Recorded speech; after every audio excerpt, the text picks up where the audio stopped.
Hi, I'm Conor Dillon, monitor engineer for Roan and Keating on this Time of My Life World Tour. We're on the UK leg now, going to Australia, New Zealand in October, November, and we're here in Manchester, Apollo, and I'm using Midas PRO9.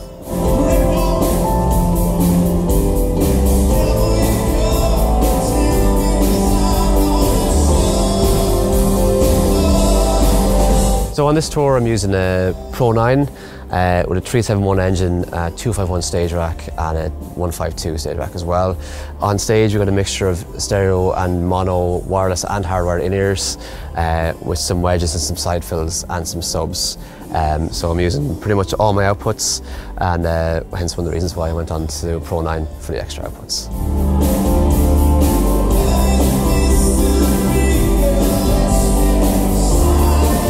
So for Roan, for his monitoring, he has uses one ear in, one ear out, a pair of wedges and side fills, mainly for vocal.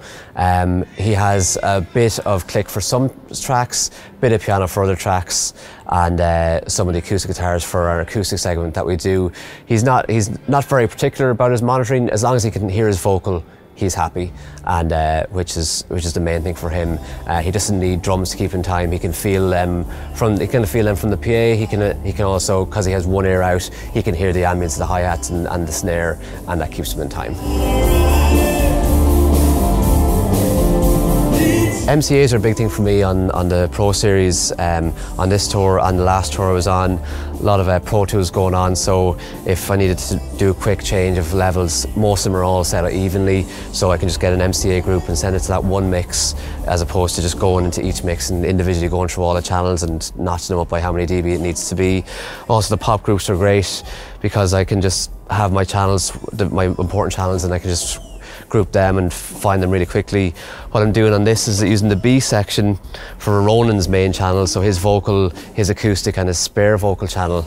I constantly have them on the B section, so they're always there. I use my pop groups, my VCAs come over here, and then I can always see what his stuff is doing over here.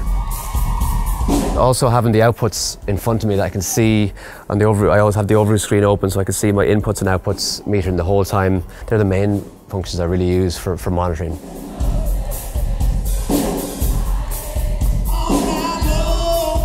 So we also have some tech mixes going on. We've got two backline techs. One looks after our playback and our key setups. One looks after guitars and another keyboard setup.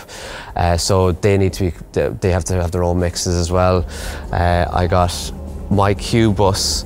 The way I run it is into a matrix, so I can direct input my cue into a matrix and have some tech mics which I have dotted around the stage, and my front of house shout mic, so they can always talk to me without me having to go and solo their channel or have a shout box, so they're constantly in my ears when I'm doing my show.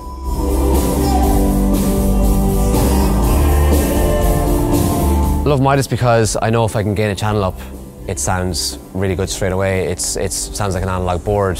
It sounds like the Venice I had my first gig, you know. It's just, I know that I can gain up a channel, turn it up, and it'll be there. I can get a mix together really quickly, and what I put into it and put out of this desk sounds good no matter what equipment I'm using or what band I've worked with.